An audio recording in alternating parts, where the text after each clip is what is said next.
चलिए तो service costing start करते हैं। ये रहा हम लोग के पास चैप्टर नंबर 12।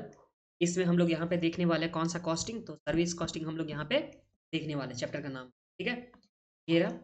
अब सबसे पहले हम लोग इस चैप्टर का ओवरव्यू लेंगे कि चैप्टर में हम लोग को क्या पढ़ना है। उसके बाद जो भी इससे रिलेटेड प्रैक्टिकल क्वेश्चन होगा, इलस्ट्रेशन होगा, सारे के सारे हम लोग करने वाले हैं।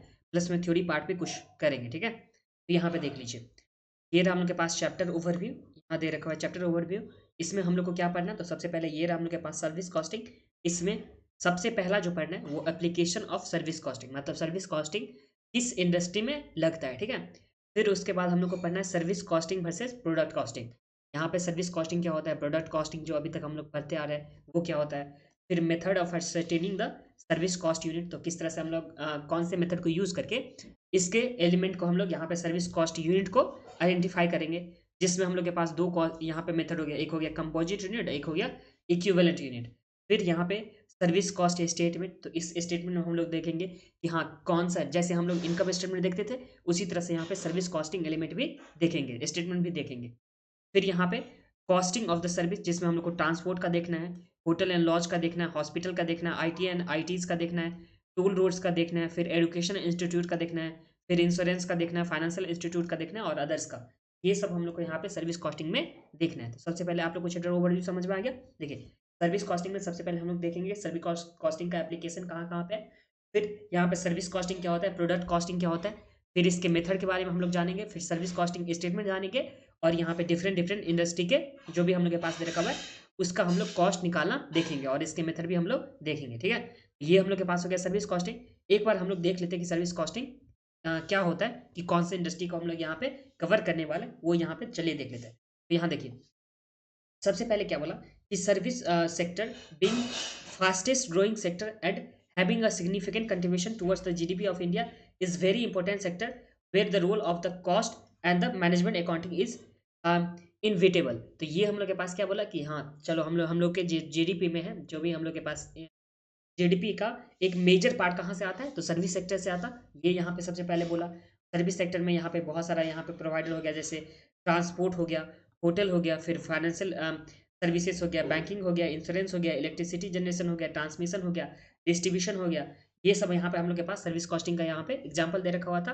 और इसमें हम लोग को क्या पढ़ना है, तो यहाँ पे दे रखा हुआ है in this chapter we will discussing how the costing is done in the service sector. तो सर्विस सेक्टर में किस तरह से कॉस्टिंग किया जाता है उस इस चैप्टर में हम लोग यही देखने वाले हैं। जैसे यहाँ पे ट्रांसपोर्टेशन का, टोल रोड्स का, एक ही बार मतलब बार बार यही एग्जांपल आ रहा है। फिर इलेक्ट्रिसिटी जनरेशन का हो गया, ट्रांसमिशन डिस्ट्रीब्यूशन का हो गया, हॉस्पिटल का हो गया, कैंटीन रेस्टोरेंट का हो गया, फिर होटल एंड लॉज का हो गया, फिर एजुकेशनल इंस्टीट्यूशन का हो गया, फाइनेंशियल इंस्टीट्यूशन का हो गया, इंश्योरेंस का हो गया, इंफॉर्मेशन टेक्नोलॉजी, फिर यहाँ पे इंफॉर्मेशन टेक्नोलॉजी इनेबल सर्विसेज। तो ये सब के बारे में हम लोग इस ये जो सेक्टर है उसमें किस तरह से कॉस्टिंग किया जाता है वो हम लोग यहाँ पे देखने वाले। तो ये हम लोग के पास हो गया। अब यहाँ पे ध्यान, एक चीज हम लोग को यहाँ पे मेन पढ़ना कि service cost unit, service costing unit मतलब किस यूनिट के किस तरह से हम लोग यहाँ पे यूनिट में कैलकुलेट करेंगे। जैसे यहाँ पे दे रखा हुआ है ट्रांसपोर्ट सर्विस का, तो इसे हम लोग किस तरह से कैलकुलेट करेंगे, जो भी हम लोग सर्विस कॉस्टिंग जब कैलकुलेट करेंगे।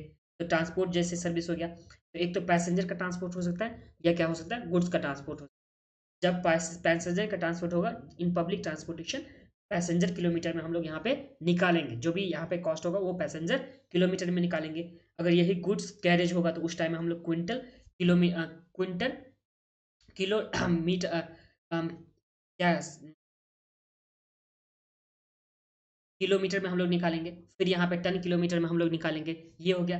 फिर यहाँ पे अगर इलेक्ट्रिसिटी सप्लाई अगर सर्विस होता है तो उस टाइम में हम लोग किलोवाट आवर्स में निकालेंगे, जिसे हम लोग KWH भी बोलते हैं। फिर हॉस्पिटल का जब यहाँ पे आएगा बात तो उस टाइम में पैसेंट पर डे या रूम पर डे या बेड पर डे या पर ऑपरेशन के हिसाब से हम लोग यहाँ पे कैलकुलेट करेंगे। फिर जब कैंटीन का बात होगा तो यहाँ पे पर आइटम या पर मील के हिसाब से हम लोग कैलकुलेट करेंगे। सिनेमा हॉल में यहाँ पे पर टिकट के हिसाब से कैलकुलेट करेंगे। होटल में यहाँ पे गेस्ट डे या रूम डे के हिसाब से हम लोग कैलकुलेट करेंगे। बैंकिंग या फाइनेंशियल इंस्टीट्यूशन में क्या, तो यहाँ पे पर ट्रांजेक्शन या पर सर्विसेज, जैसे पर लेटर ऑफ क्रेडिट या पर एप्लीकेशन हो गया, फिर यहाँ पे पर प्रोजेक्ट ETC। तो इसके हम लोग बेसिस पे यहाँ पे कैलकुलेट करने वाले हैं कॉस्ट।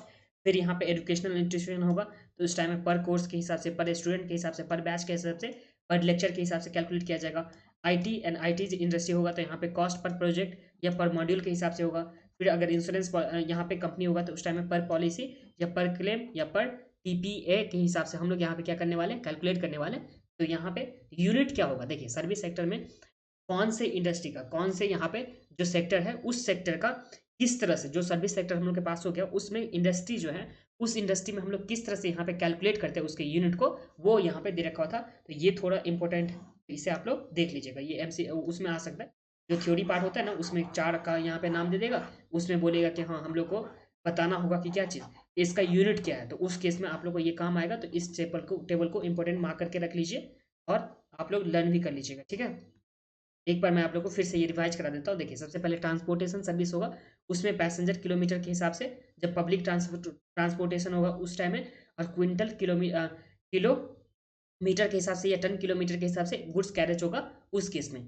फिर इलेक्ट्रिसिटी सप्लाई सर्विस में यहाँ पे किलोवाट आवर के हिसाब से लेंगे, दैट इज KWH। फिर यहाँ पे हॉस्पिटल होगा तो पैसेंट पर डे या रूम डे या पर बेड के हिसाब से या पर ऑपरेशन के हिसाब से, कैंटीन के टाइम में पर आइटम या पर मील के हिसाब से।